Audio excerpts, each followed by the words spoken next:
Vamos a escuchar a Pello Sánchez, muy conocido en Barcelona por su trabajo en la parroquia Santa Ana, donde él montó con un equipo un hospital de campaña para atender a las personas que viven en la calle.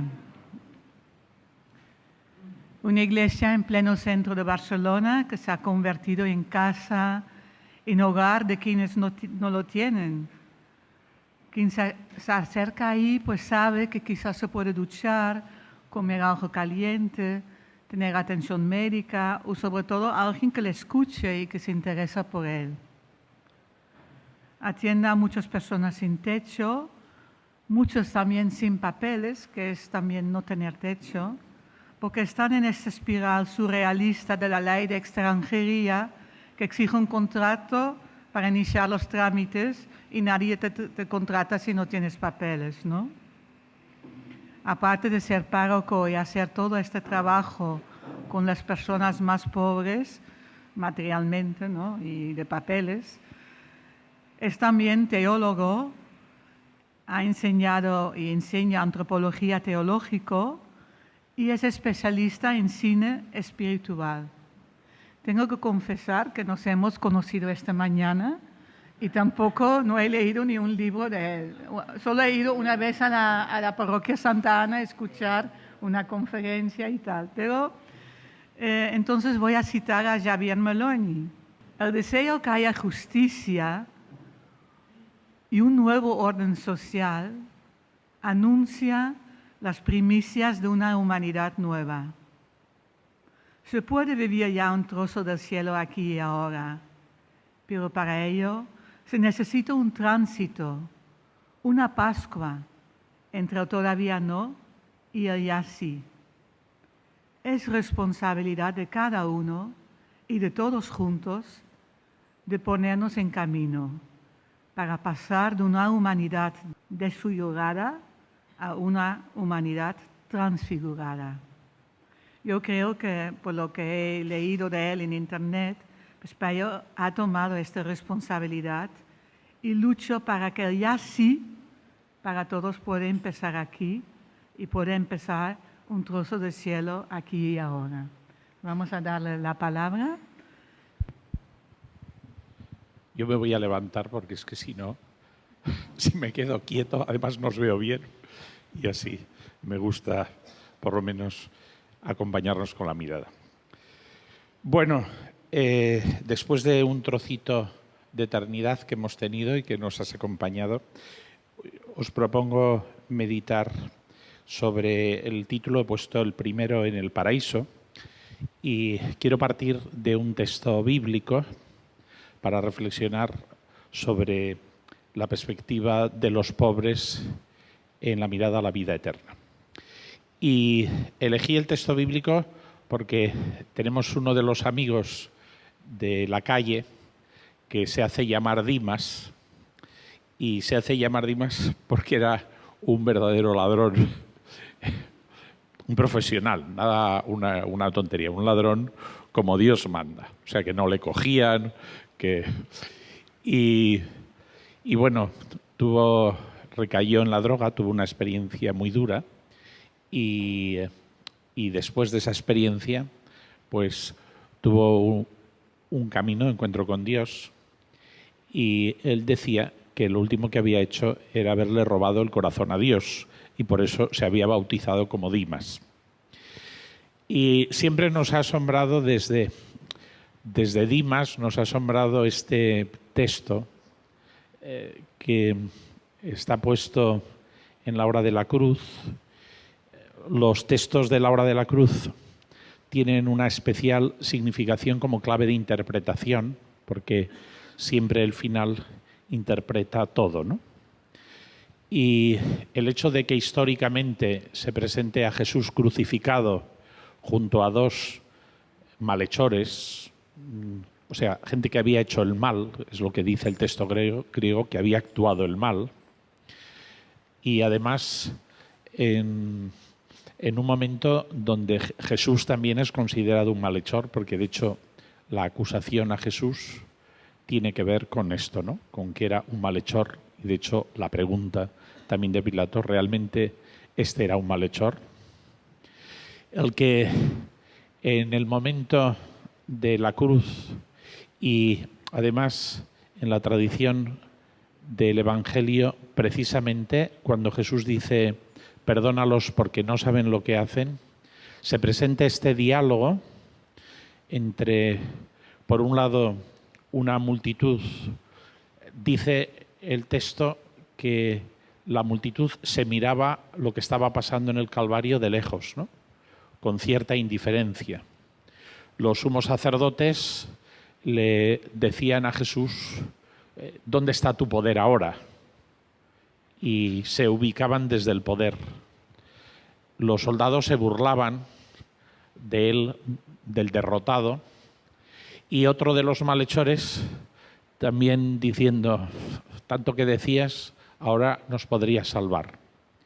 Y ahí aparece este personaje muy extraño, porque aparece ahí al lado un crucificado, al lado de Jesús, que es un malhechor de los últimos y que le dice, Señor, acuérdate de mí cuando llegues a tu reino.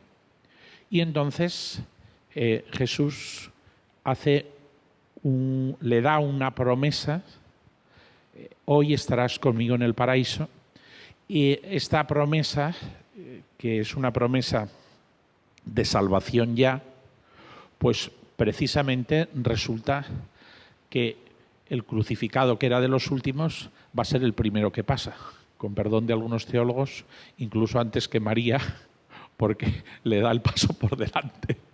A la precedencia, pues se le otorga a este personaje que está ahí, ¿no? Esto no es simplemente pues un gusto narrativo, porque ya sabemos también que lo que acontece a los pies de la cruz, lo vemos claramente en el texto de María y de Juan el discípulo amado, lo que acontece a los pies de la cruz no es cualquier cosa desde el punto de vista del calado teológico. Y no es cualquier cosa que el primero que pasa al reino pues sea uno de los crucificados que está allí, ¿no? Y esto pues se convierte para nosotros en una clave de interpretación de cómo pasar al reino, cuál es la puerta para acceder al reino. Y desde ahí pues os propongo una reflexión que va a tener 4 puntos. El primer punto, siento deciros que la tierra no es el cielo. O sea, a pesar del título,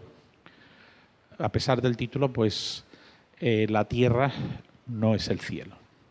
Es decir, que la tierra gime en dolores de parto.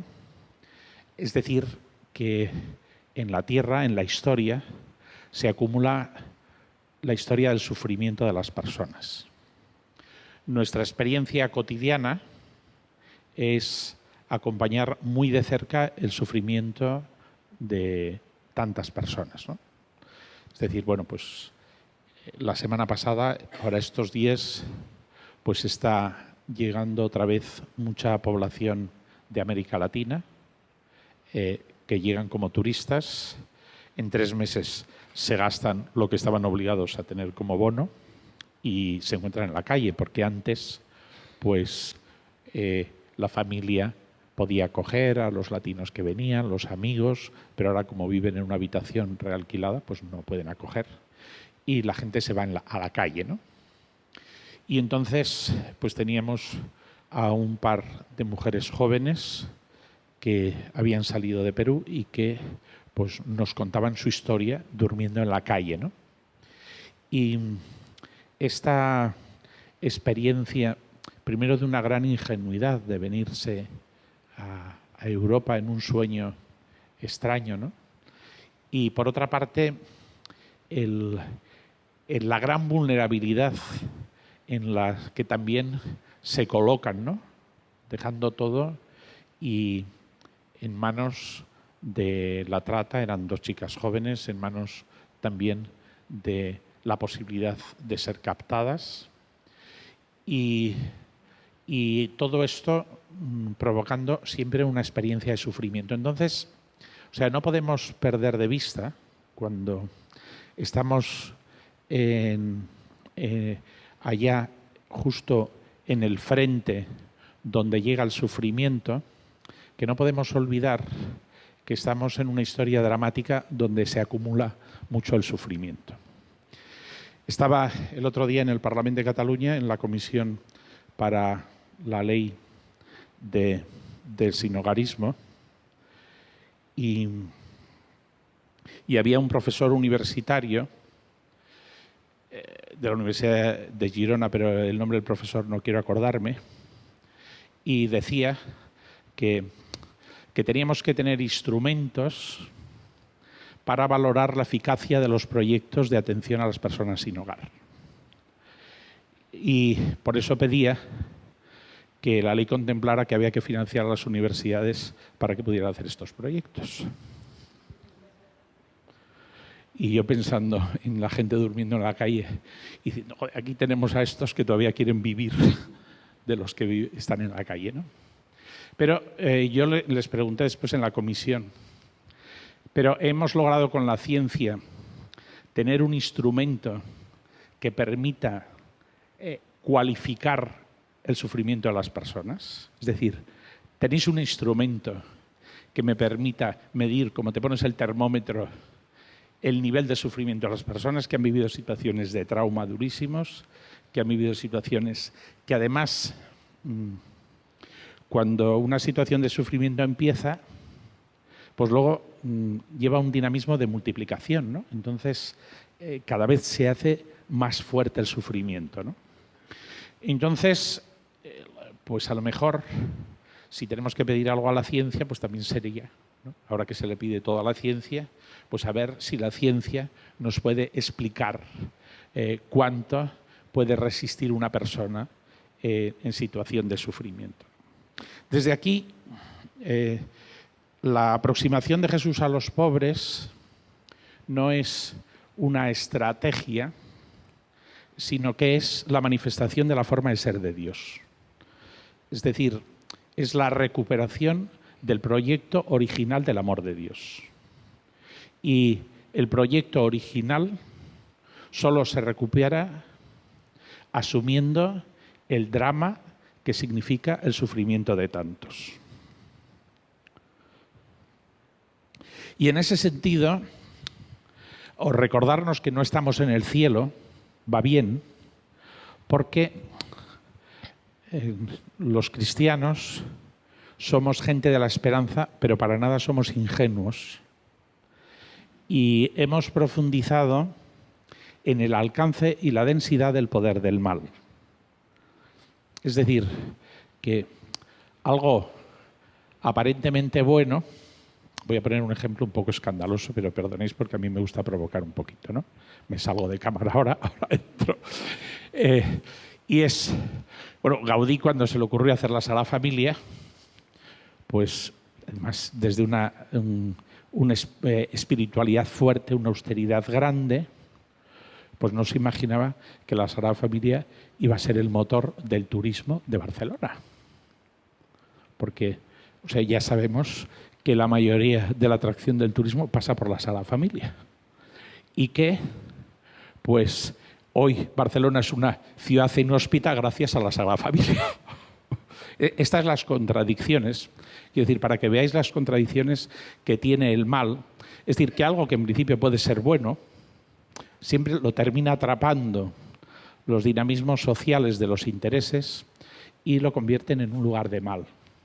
Entonces, con esto quiero decir que cualquier cosa que pensemos que puede ser buena, en cualquier momento los dinamismos del mal convierten eso que podía ser en un lugar de salvación y de bondad, se puede convertir en un lugar de corrupción o de mal. Entonces, el que nosotros contemplemos que precisamente el sueño de la eternidad en Dios está en contradicción con lo que nosotros vivimos en la historia, pues esto forma parte también de la entraña del cristianismo para tener la lucidez de la tierra que pisamos y tener la solidez de la esperanza que profesamos. Porque si no hacemos esta contemplación en profundidad del alcance del sufrimiento y del mal, nuestra esperanza es como una proyección de un sueño que no tiene que ver tanto con la intención del amor de Dios. Que la intención del amor de Dios es hacer posible que su creación alcance la plenitud y donde nadie quede excluido. Por lo tanto, en una historia donde el proyecto de Dios está roto por los intereses, por el descarte de tantas personas, hoy, por ejemplo, pues la situación de las personas que viven en la calle en Barcelona, pues ya no es la situación de las personas que vivían en la calle antes, ¿no? Normalmente en la calle se quedaba pues alguien que había tenido una historia dura de fracasos, de dificultades, que a veces en medio de esa historia dura había existido una adicción y eso se había cronificado. Hoy las calles, cuando veáis, sobre todo son jóvenes que no tienen documentación y que el proyecto que le ofrecemos de futuro pues es este, ¿no? Y incluso resulta escandaloso, a mí ya me resulta escandaloso, cuando hacemos reivindicaciones justas, 1000 reivindicaciones justas, ¿no? Pero cada vez que reivindicamos una cosa para alguien, siempre los últimos nunca llegan. Es decir, siempre garantizamos que los últimos están todavía más al final. Pongo un ejemplo, ¿no? Que puede parecer extraño, ¿no? Pero, por ejemplo, el trabajo justo, ¿no? Pues exigimos un trabajo justo y en ese sentido que tengas un contrato, que tengas... Y pues hoy, por ejemplo, pues si alguien contrata a una persona, por ejemplo, en el servicio doméstico, pues si recibe una denuncia, pues esa persona, aparte de que le pegan una multa, pues esa persona que ha hecho la denuncia consigue la documentación. Pero hemos conseguido que un grupo tenga un trabajo digno, pero todos los que no pueden trabajar todavía están peor porque no alcanzan ese nivel, ¿no? Es decir, que la sociedad siempre levanta posibilidades, pero siempre deja al final a los últimos, ¿no? Y esto pues es lo contrario al criterio de la acción de Dios que el anuncio del Evangelio plantea que, y esto nos lleva a la primera reflexión, y es que Dios va a actuar desde los últimos, precisamente para todos. Y en ese sentido, y con esto termino el primer punto sobre el mal,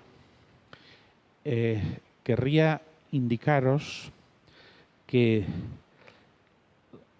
en la realidad de las personas empobrecidas y vulnerables se realiza una especial revelación de Dios, porque en su fragilidad se está reflejando el que todos, en el fondo, somos pordioseros que necesitamos de la salvación de Dios. Y en ese sentido, el acercamiento a los pobres es también un lugar de verificación de donde Dios se revela, porque entonces Dios no se revela precisamente solo en mi intimidad, sino que Dios se revela esencialmente mostrándome que soy un ser necesitado, empobrecido, y que en los pobres está aconteciendo la verdad de mi propia imagen de quién soy yo.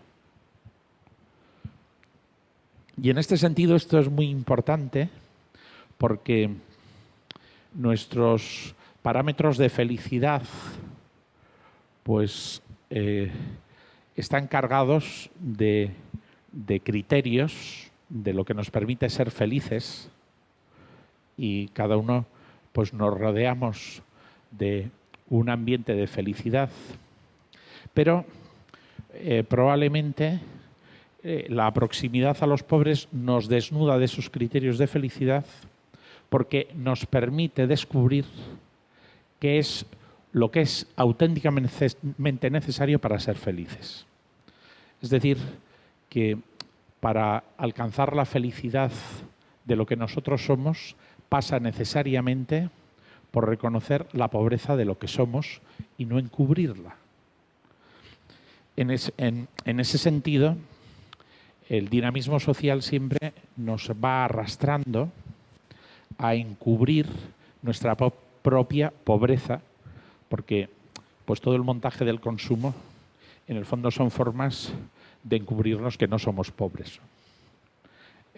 Y cuando nos acercamos al pobre, nos da miedo acercarnos, porque en el fondo, si yo me acerco a él, se va a descubrir quién soy yo. Y por eso prefiero pasar de largo o no mirar a la cara, porque en la medida en que yo me aproxime, me voy a ver en mi auténtica realidad de vulnerable y necesitado, y en la autenticidad de quién podemos ser los dos, él y yo, y que en el fondo somos iguales. Entonces, esta experiencia es la que nos propone Jesús cuando directamente, y paso al segundo punto, para Jesús la salvación es universal porque es preferentemente a través de los pobres por donde pasa la salvación. Y es porque es gracias. O sea, siempre se habla de la catolicidad y de la universalidad del cristianismo, pero la catolicidad no es una cuestión de geografía. O sea, llegar a los últimos lugares es llegar a los últimos, no al último rincón de la tierra, sino allí donde se oscurece lo humano precisamente porque no hay condiciones de lo humano. Entonces, la universalidad de la salvación de Dios que realiza Jesús es precisamente acercarse a los últimos para recuperarnos a todos. En el sentido de que Jesús, cuando se acerca a la situación de sufrimiento, cuando se acerca al leproso, cuando se acerca a el que está endemoniado por su propio dolor, ¿no? Cuando Él se acerca, ese acercamiento para colocar a los últimos en el primer lugar es la forma de recuperarnos a todos para la salvación. Es decir, que el lugar de los pobres en el acontecimiento de la salvación que Dios nos propone no es como es clave de interpretación de todo, porque es a través de ellos donde nosotros podemos reconocer la puerta de nuestro propio acceso a la salvación. Y en ese sentido, cuando Jesús insiste mucho, ¿no?, en que el Padre, para llegar a todos, precisamente siempre comienza por el final. Es decir, que no es una cuestión de una estrategia de Dios los pobres, es una cuestión de dónde nos jugamos la salvación de lo humano. En ese sentido, la metáfora que tantas veces hemos podido comprobar, por ejemplo, en una familia,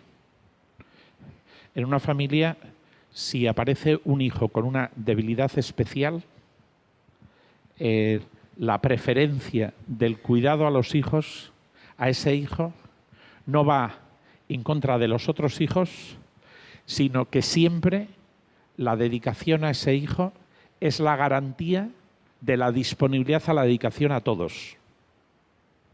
O sea, cuando una madre o un padre atienden a un hijo en situación de especial vulnerabilidad, están mostrando cómo están dispuestos a atender a todos los otros hijos que puedan estar en esta situación. Es decir, que esa preferencia no es una elección de exclusividad, sino que precisamente es una disposición para incluir a todos. Es decir, todos somos incluidos desde y a través de los últimos. Porque el corazón de Dios, para incluirnos a todos, comienza por los que están al final. Para desde ahí tirar de todos nosotros. Y esta es la marca de Dios. Esto no es simplemente como una estrategia de intervención, sino que esto es lo que constituye la forma de ser del amor de Dios. Por eso, el amor de Dios, la forma que tiene de ser universal, es precisamente manifestarse como preferencial. Porque a través de esa preferencia, Dios nos elige a todos y nos está queriendo a todos. En este sentido, en la parábola del juicio final, hay dos grupos, uno que va a la derecha y otro que va a la izquierda. Y estos grupos quedan determinados por sus decisiones. Pero siempre me ha asombrado una observación que un exégeta hace bastante tiempo señalaba, que hay un grupo que no toma ninguna decisión y que son los hermanos más pequeños de Jesús, que esos están colocados ahí sin haber tomado ninguna decisión. Porque como no podían tomar decisiones, los hermanos más pequeños de Jesús son el lugar de Jesús. Entonces, por eso, este lugar de Jesús se convierte en el lugar frente al que nosotros tomamos decisiones. Pero ellos, esto es Dimas, ¿no? Ellos son los primeros. ¿Por qué? Porque como no han podido tomar ninguna decisión, ellos son los primeros elegidos, porque antes de hacer el ejercicio de la libertad han padecido y no han podido elegir nada. No han podido elegir no tener papeles, no han podido elegir no tener contrato, no han podido elegir nada, pero ellos son los salvados primeros, los que no pudieron elegir.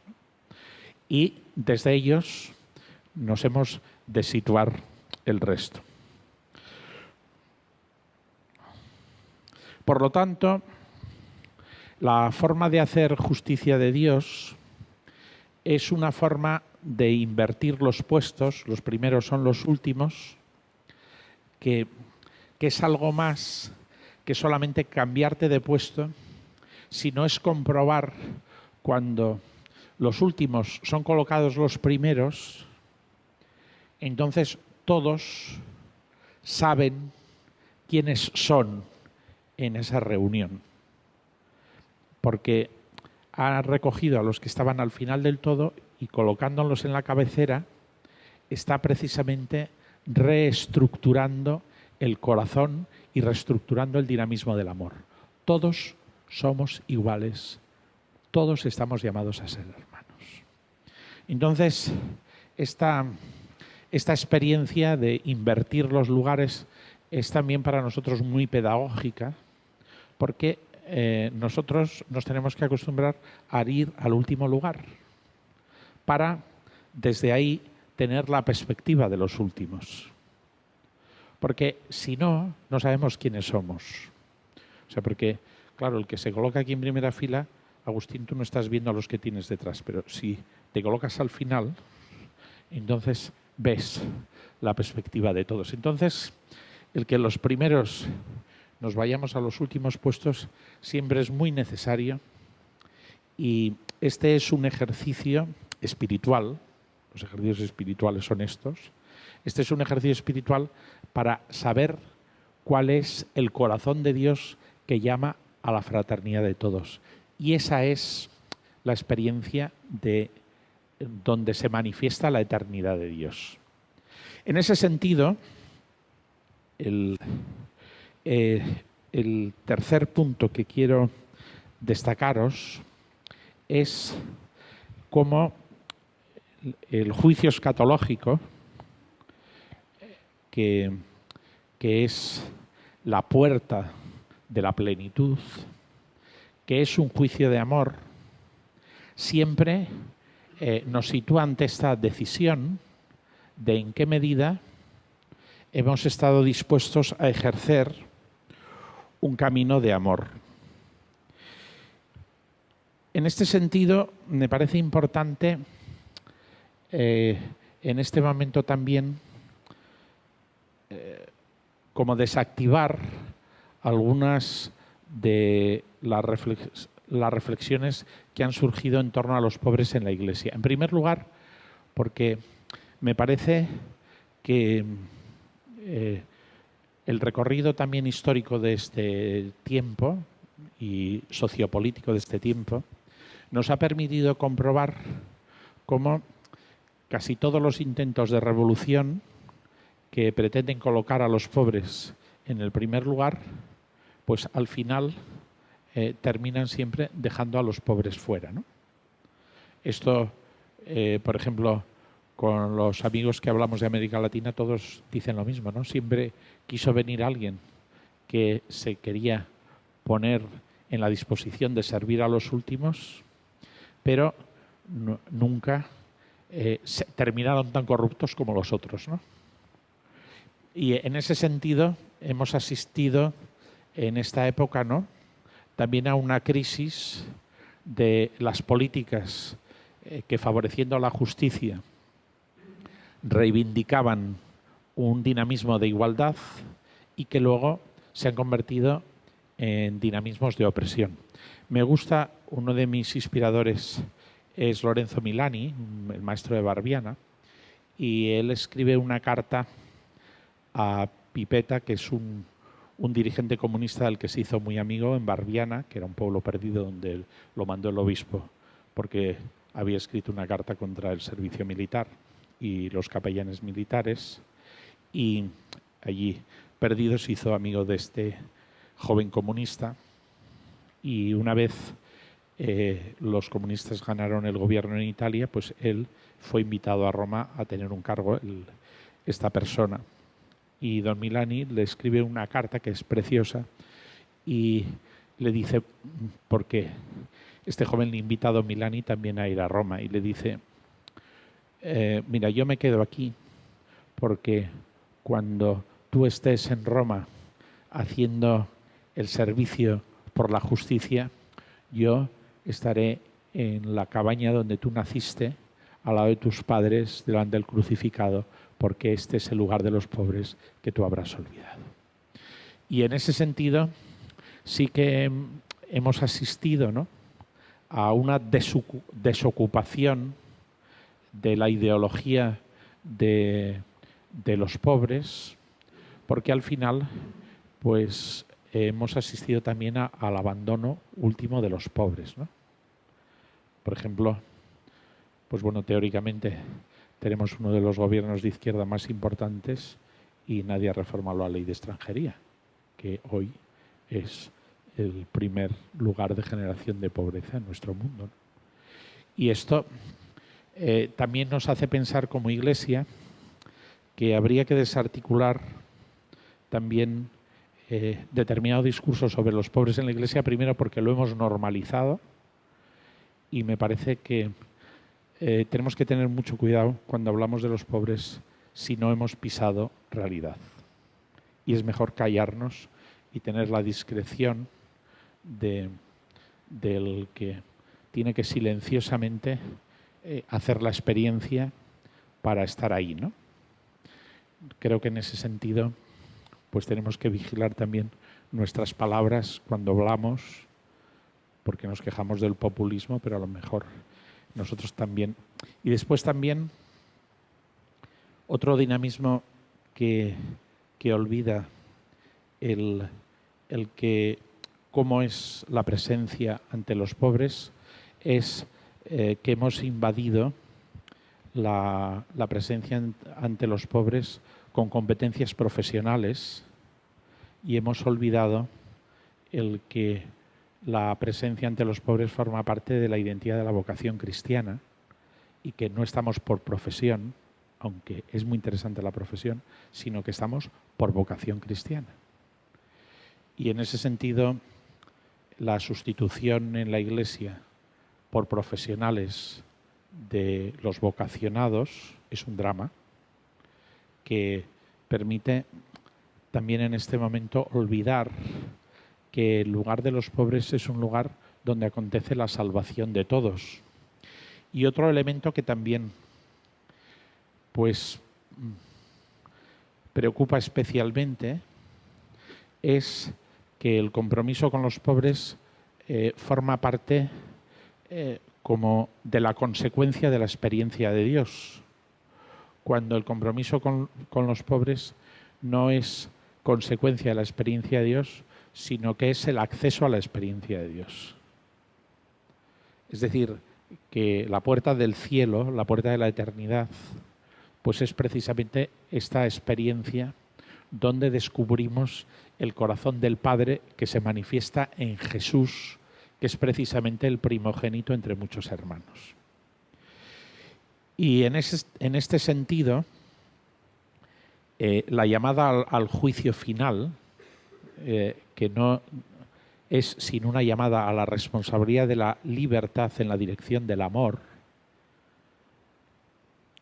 la llamada al juicio final es una llamada a tocar y cuidar de los más vulnerables.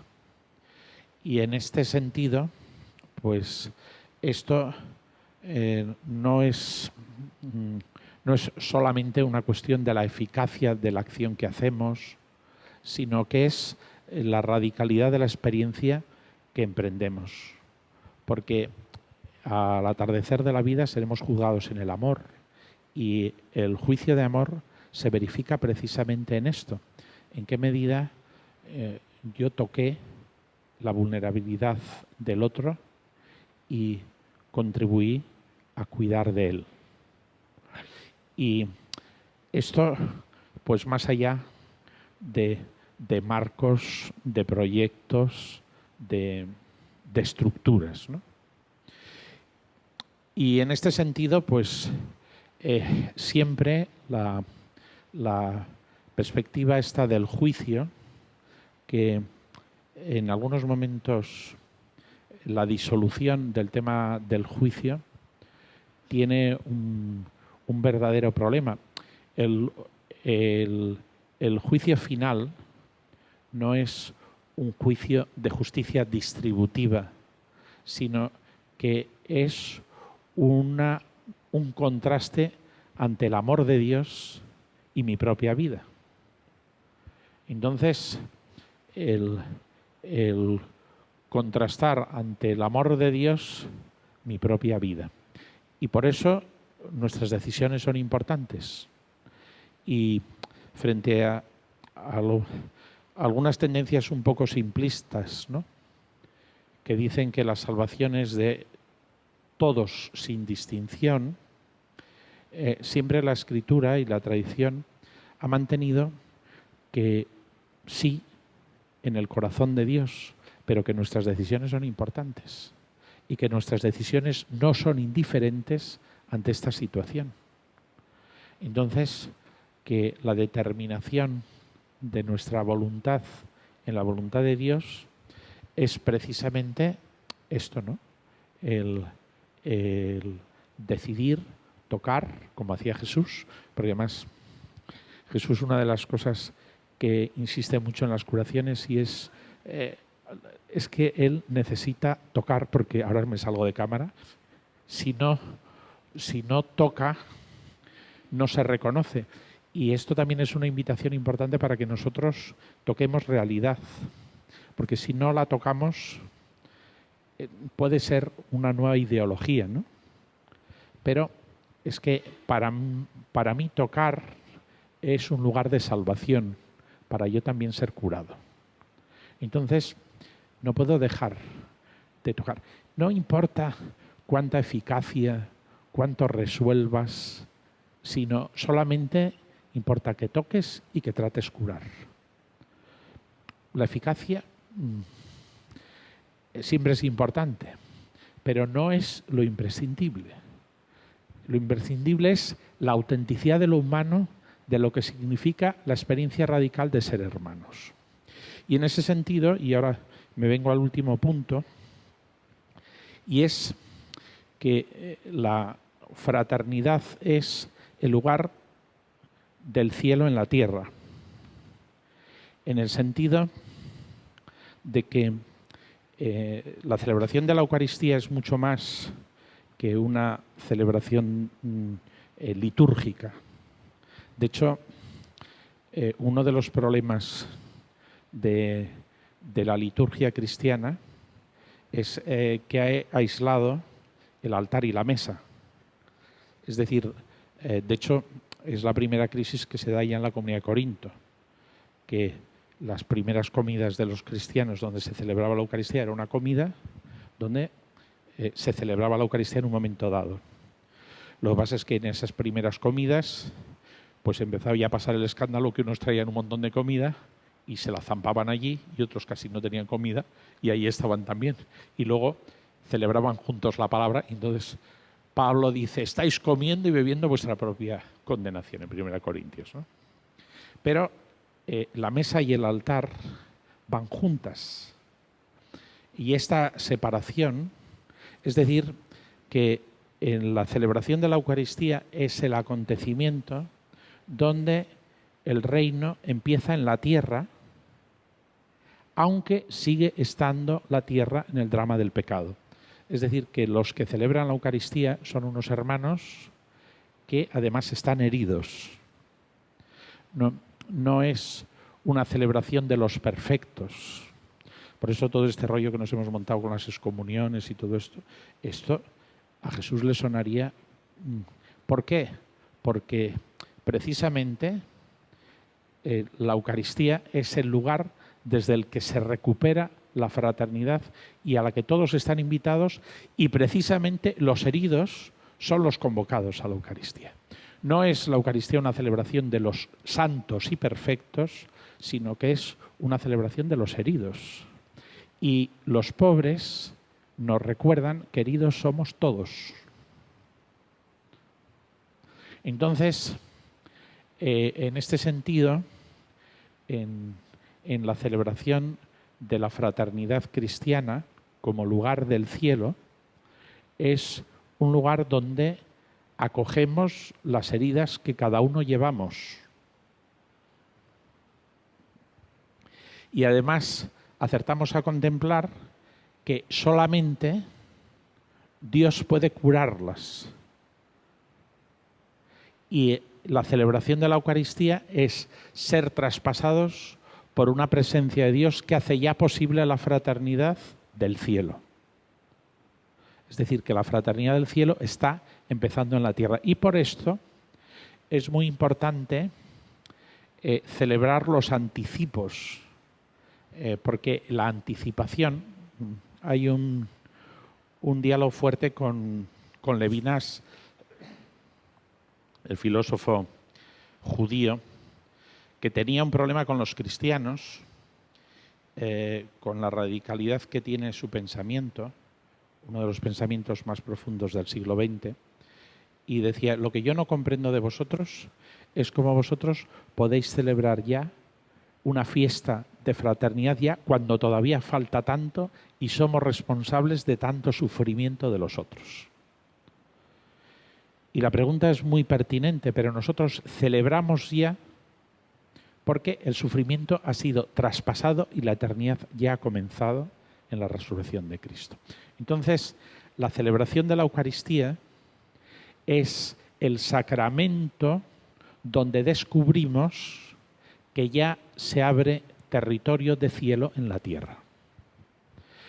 y estos territorios de cielo en la tierra han de ser acogidos, contemplados y cuidados. ¿Por qué? Pues esto no es el cuidado de la liturgia, de qué forma poner las manitas o de cómo se viste el cura, sino que esto es que el acontecimiento de la fraternidad se está ya realizando por la acción de Jesús resucitado, que hace posible que el corazón de Dios esté mostrándose ya en un milagro donde la fraternidad es posible, en un territorio donde la fraternidad realmente es imposible porque no hay condiciones para la fraternidad en el drama de la historia. Y esto es el sacramento que nos permite, contra Levinas, el buen Levinas y el amigo Levinas, nos permite celebrar, aunque sea de noche, citando a Juan de la Cruz, ¿no? Es decir, que nosotros podemos celebrar el gozo de la realización de la vida eterna, comenzando ya en la medida en que Dios sigue convocando a una fraternidad de todos. Y entonces el cielo no es una perspectiva de vida eterna individual, sino que el cielo es un acontecimiento de carácter comunitario y cósmico que está ya iniciado. Y en este sentido, contemplar la resurrección no como un acontecimiento del final de la historia, sino contemplar la vida como un camino entre resurrecciones donde vamos resucitando a medias para aprender a resucitar del todo. Nosotros tenemos la experiencia de muchas personas que hay que de repente empiezan a eclosionar, estaban hundidas y empiezan a eclosionar y empiezan a aparecer sus posibilidades y vamos viendo procesos de resurrección, ¿no?, en personas. Y entonces, bueno, pues un chico que estaba en la calle, que estaba hundido, que de repente ha recuperado la sonrisa, recobra su autoestima, recobra la capacidad de ser amigo, recobra la capacidad de ser, de tener dignidad. Y a veces nos ocurre que cuando están mejor se vuelven a hundir. Porque a veces es la mochila que llevas atrás es tan dura que no te aguantas y de repente otra vez ¡buas!, para abajo. Entonces, esta experiencia es que siempre estamos entre resurrecciones, entonces como que nuestra resurrección de ahora es un anticipo todavía como en un espejo de la resurrección que estamos llamados a vivir más allá. Y en ese sentido, gozar de las resurrecciones por provisionales que sean y celebrar los milagros de eternidad presentes en la historia por limitados que sean.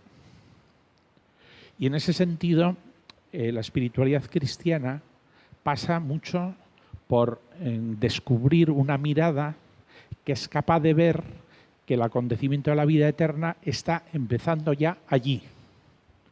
No donde no está empezando, sino donde ya está empezando el acontecimiento de la vida eterna. Es decir, allí está acaeciendo un toque de eternidad. En este sentido, pues quizá esta reflexión pues nos permite un poco recordar que, viniendo un poco al principio, que si queremos participar de lo que significa la plenitud en Dios, pues esto pasa por estar cerca de Dimas, que fue el primero que pasó. Entonces, a lo mejor nosotros tenemos que colocarnos detrás de Dimas para pasar por la puerta, que la puerta del cielo pues es el servicio a los más pequeños, ¿no? Bueno, pues esto puede ser pues una forma también de mirar ahora a la eternidad mirando al presente.